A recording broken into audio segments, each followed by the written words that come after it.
नमस्कार दर्शक बंधु मु ज्योतिर्विद शिवशंकर साहू आज बाबा धवलेश्वर पीठ में आसी दर्शन करने बाबा को मध्य दर्शन कली एवं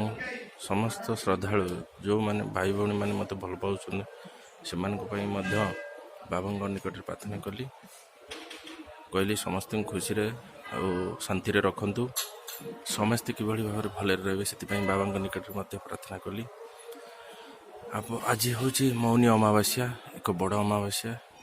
आज दिन में जदि बाबा दर्शन करती ताले निश्चित भाव में आप मनस्कामना पूर्ण हम एवं आज हूँ शनि चलन करुँच मकर राशि की तेणु आज हूँ एक गुरुत्वपूर्ण दिन एवं बहुत बड़ दिन तेणु आपण मु बाबा निकट प्रार्थना कर समस्ते खुशी रुहतु आउ जो भाई भौणी मैंने शनि चलन भयभीत अच्छा से माने भय कर कौन आशंका न थाए कहीं शनि क्या क्षति दियंती क्या कष्ट दियंती आउ जो माने भाई माने भ्रांति फैलाउछंती कहउछंती शनि चलन होईची धनु राशि खराब मकर राशि खराब ए राशि मेष राशि खराब वृष राशि खराब विभिन्न राशि खराब जो कहते से मैंने आदौ भयभीत हतुनि अवश्य शनि चलन होती एवं गोचर जदि आम देखा धनु मकर एवं कुंभ राशि व्यक्ति मानक शनि 7.5 चली एवं मकर राशि जन्म शनि चली एवं मिथुन एवं तुला राशि व्यक्ति विषय शनि 2.5 चली कौन सी भय हबार ना कहीं गोचर जहाँ फल दब ताहा आपण जन्म जातक उपर निर्भर करे तेणुक मोर श्रद्धालु भाई भौणी मैंने आप भयभीत हुंतुनि कौन सी मोबाइल रे टीवी रे बा पेपर पढ़ी मकर राशि जन्म शनि चलला से भयभीत करतुनि कहीं आप जन्म जातक जहाँ कह से हिसाब से आपन को फल प्राप्त हम गोचर मत कौन सी फल आपन को मिलनी जदि मिलू था ताले आम देशर प्रख्यात खिलाड़ी महेंद्र सिंह धोनी तांकर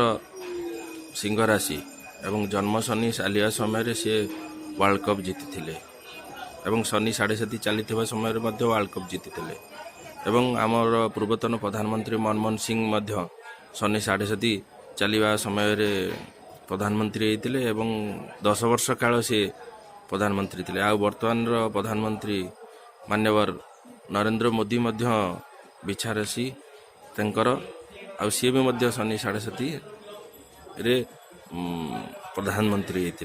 तेणु आपण मैंने शनि चलन कौन से भयभीत करतुनि शनि बहुत ऊंचाई देव आपण जन्म जातक भल ज्योतिष शास्त्रविद भल पंडित को देखे किभली आपणकर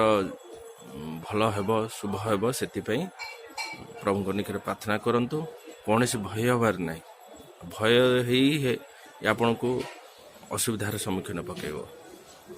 सबू मकर राशि खराब नुह केते गुड़े मकर राशि मानक